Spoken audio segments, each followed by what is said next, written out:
BUILD is an organization here in Lexington. It's our justice ministry, and it stands for Building a United Interfaith Lexington Through Direct Action. BUILD's been around since 2003.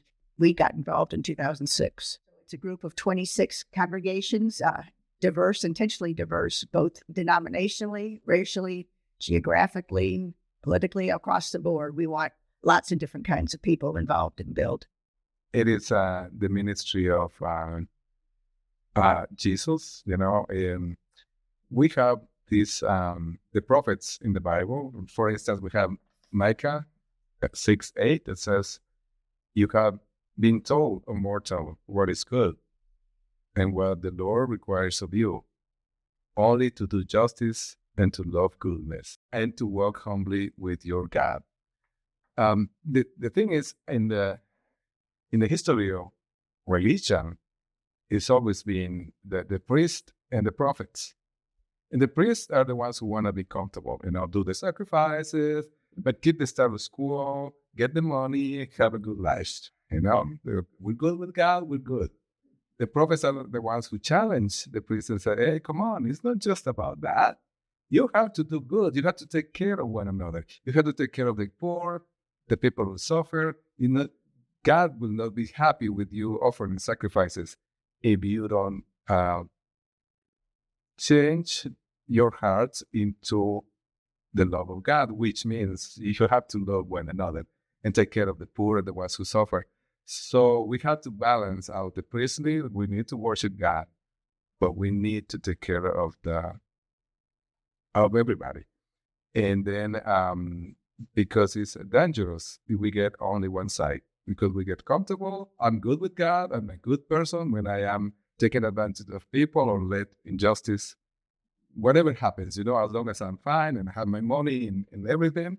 So justice is a very an essential part of our faith that makes people uncomfortable. Micah was a very unpopular prophet. Most of the Christians, very unpopular, because the priests don't like them. The priests killed Jesus. Selling them to be, because the priests want comfort and convenience, and worship God, I'm fine, don't bother me. But it is so important. The other side is so essential to our faith, especially Jesus. He even died for making people uncomfortable, challenging the priests to do justice, to bring the love of God to everybody. And BUILD is what we have here in Lexington that help us not only to do justice, but to reflect on that, to be mindful of the injustices, to be aware of the call to see the prophetic side of our faith. Well, we listen to the people, which is how we know what the injustices are. We just don't say, well, there ought to be whatever. We have house meetings. We have hundreds of people being listened to right now. This is the part of the year we're in right now. And we listen to what people are worried about. And in the past, we have heard a lot of stories about elder care. So we're working on elder care. Elder care, we had our house meetings here at Mary Queen this past month. Most of the people talked about elder care. We are getting older, and we want to stay in our homes to as long as possible. And this elder care village model is what BUILD is working on building. It's a organization where you can go, and it's kind of neighborhood, but it's not a physical place. But it's a way of organizing people who have needs and who are willing to help.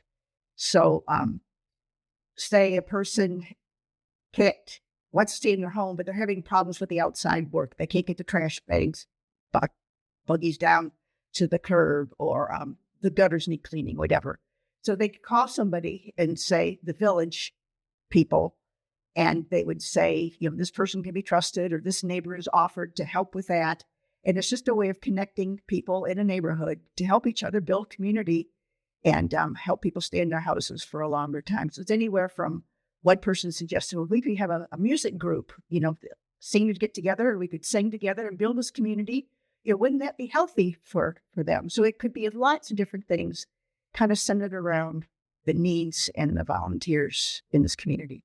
I've heard a lot of people complaining, well, more than complaining, struggling with rental issues. the landlords are not taking care of their apartments. Rents are going up, and they can't even find who the landlord is to take care of it. So we're worried about that problem. A lot of people are suffering with that. And we're also working on transportation. We started with transportation as an issue with mental illness, because we heard that people with mental illness would do a lot better if they had the transportation to get to their care and could be connected to society. And then we learned that lots of people in Lexington don't have transportation. The elderly are isolated often because they don't have transportation. People could get to jobs if they had better transportation. So it became a much bigger issue as we researched it. We researched the problems and looked for solutions. So that's how we know what to work on, is we listen to the cry of the people, literally. Sometimes we'll go to an official and, we'll tell what the problem is. They say, we know what the problem is. I said, no, we've talked to the people. This is the problem. And that gives us a lot of credibility, because what one of the council people said the other day, when bill comes to the council, they don't just come with the problem, they come with the problem and a solution. And I just thought that was really powerful. That's true. There's different levels of being involved. I'm a team member, and there's 5 team members. And then each of us has Justice Ministry Network members that we invite to our house meetings. We listen to them, and they commit to coming to several meetings throughout the year. And then we have the big Nehemiah Action, and then they invite people to the Nehemiah Action. So there's lots of different levels of interest that you can have. I mean, I'm involved in all the research, so I do a lot of stuff. But somebody who just cares about doing something in the community can come to the Nehemiah Action and participate there, because our power is in the number of people that we have at the Nehemiah Action. So that's one easiest level. If you get invited to the Nehemiah Action, say yes, go. It's a great experience, and you're really contributing to the good of the whole. We say 50-1. The first time I said, what is that? It means we come 52 weekends to church, and one weekend, one day, we go to the Nehemiah Action. So you do 52 to the church and 1 to Nehemiah Action. Our goal is to get everybody to participate, because if everybody understands that justice is an essential part of our faith, and all you have to do is one day, couple of hours a day, to be and support the ministry, you are making a difference. So that's the least we can do. Then, as Kelly said, you can get more involved. There are many things to do. Learning. I've been at workshops with Bill, and it is beautiful what we learn, and we begin to see the nuances that we don't see usually on how the injustice is all over, and it blinds us the way society tries to make us blind to the injustice. So we are fine. Everything is fine. It is not fine. There is a lot of injustices. It's that the idol of money and power and all that is against the God of justice. It is very clear, and we need to look at that and understand that. And the least we can do is to support the Nehemiah Action once a year. Let me share, when we first started doing this in Mary Queen, and that was like in 2006, so we've been doing this for a long time, I had a really hard time getting people to be involved, and they didn't understand doing justice as part of our faith, but they didn't see the problems. They said, well, I've got a nice house, I got health care, car, my neighborhood is safe. Why would I be involved in that? And that's when people started getting involved. And we would go to these meetings, and we would listen to lots of different people, and we'd meet people from other faiths and from different parts of town and different colors and different everything. People started to understand why we do this, because if they're hurting, we're hurting. And then as we started doing more and more people shared mental health problems in their families and addiction problems in their families. And that crosses everybody. And I started realizing that the work we're doing does affect me personally. My house is good, but I've got a child with a mental illness, and what am I going to do to help them? So it has really helped our parish as we've talked to each other, met other people, found out that the problems we're working on come from the stories we hear at our house meetings, and we're going to do something about it. And if you feel helpless in the public realm out there, being a part of BUILD and doing something positive in Lexington has been a great, great help to me, just mentally, to be able to contribute to the society in a positive, meaningful way. Lexington's better because of BUILD. Hi, my name is Greg Williams, and I'm a parishioner here at Mary Queen. I'm part of the Justice Ministry Network. I've recently became a network member last year, and I decided that I wanted to be a bigger part of the team that I've been in the past. Because I'm born and raised here in Lexington, and I love our city. I think we're a great city, but I see injustice throughout. There are many things from my job as the educator. Over the last 30 years, I've seen families that go without food, families that go without adequate housing, without electricity, without heat because of landlords. And being part of the justice ministry team and working through BUILD allows us to address those kinds of issues. My family, my siblings have gotten older, and they are going to Social Security and down that avenue right now. And because of the limited funds they have, it's hard to find a place to live that is that's a good safe place. So that's part of the things that the BUILD Network has addressed in the last couple of years. They really hit home with me. They hit home with my family. They hit home with friends, with the students that I had at school.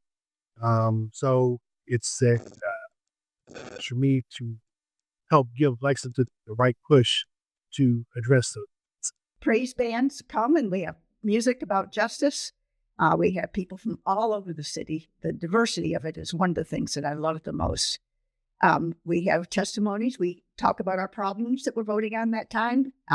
We have testimonies of people who are experiencing that problem. And then we ask the officials who was responsible for changing that problem. Say we're in housing, we'd have the mayor come and stand before all of us. And for 7 years, the mayor said, no, I'm not going to start an affordable housing fund. But he felt the pressure, and we kept going back to council. We kept going back. And finally, after 7 years, and it was an election year, he says yes. And the good that has done, we've had it going for 7 or 8 years now. And, $365 million has been leveraged in the community for that. We have almost 4,000 homes that have been created. It's been tremendous. And we've even gone back and got more commitment from the city because the need is tremendous. And we're making a difference with that. It's that we haven't solved the problem, but we're making a difference. And so it's all good work, but it takes power to get that kind of movement going. And that's what BUILD Nehemiah Action is, a representation of the power of the people. We come together, we show our official that we care. And one story I'd like to share is several years ago, the issue was addiction. And we realized that the women in prison didn't have a treatment program where the men did. And we thought there's an obvious injustice there. And so we talked to the people who put it on for the men, and they said they could do it for the women. And we invited the mayor to come to our Nehemiah Action. And this was Teresa Isaacs. And she said, well, it's not something that, we can afford, and blah, blah, blah, I'm not going to come. And then finally we convinced her to come. And she said, I'm still going to say no. And we said, that's fine. And then right before the Nehemiah Action, she let us know that she would not be there because the women were playing in the NCAA tournament in Chicago. And she was going to go there instead. So we said, okay, well, that's what we're going to tell people. Oh, no, don't tell people. That's what I'm doing. I said, is it true? Yeah. Then that's it. So the morning of the action, she called back and said, I changed my mind. I'll be there. I said, great. She said, I'm still going to say no, but I'll be there. I said, that's what we want. So she came and she listened to the testimonies, which are powerful, the people who were struggling with this problem. And it would have saved some of the lives if we had had that program. And she said, you're right. This is an injustice. We need to do this. If you'll stand behind me with the council, we'll see that this happens. And she committed the funds. And that program is still in the jails to this day. So how many lives have been saved? I don't know. But it just takes the power of the people and having listened to us. And we've got credibility now. that what we know what we're talking about, and we ask for reasonable things, and it's good. We've done good things at Lexington. COVID really just upset everything, so kind of had to rebuild after. Many churches are too. Things just really changed with COVID. But our goal this year is 1,250, and hopefully we make it. Mary Queen's goal, I think, is 250. So we're going to do our best to work towards 52 on. Well, Kevin said that we have people know BUILD now, and we have also some people who don't like BUILD. But it's like the prophets. Many people didn't like the prophets, and some people may not like us or don't like what we do, but that's okay. That's part of when you're trying to change things, it's going to happen. So don't worry about that. Jesus said, if you follow me, you will be, will suffer. People will talk bad about you, and people have been killed for Jesus. So if we really love God and our neighbor, we're ready to put up with things, negative things, whatever, that has to come to us because of working for the good of all, and especially for the ones who need it most, because that's what God calls us to do, and we'll do it no matter what. And even though we get in trouble sometimes, that's part of it. And Jesus said, rejoice. Rejoice when you get in trouble for following me, for doing the work of Jesus. So don't be afraid. Sometimes it's uncomfortable, different with some people, but that's part of it. Sometimes with the officials, it's uncomfortable because they don't like to be challenged. They don't like to be told that what they're doing isn't meeting the good. So there's a lot of tension. We do a lot of training with the tension. That's a big part of what we do when you get real involved, is you're trained to deal with negotiating and researching problems and stuff. So there's a lot to it. So you can get as involved as you want to it. I love it all. This spring, you're going to get an invitation of a Justice Ministry Network member here at Mary Queen to attend BUILD Nehemiah Action. It'll be April the 14th, 2026 at Central Bank Center. I just want to invite everybody to be part of BUILD. As I said, the minimum we can do is to go to Nehemiah Action to support the justice ministry that we're doing. And remember that we do that for the love of God and for the love of our brothers and sisters. We cannot change the whole thing, but we're making a difference, and especially trying to be mindful of the importance of justice as part of our faith.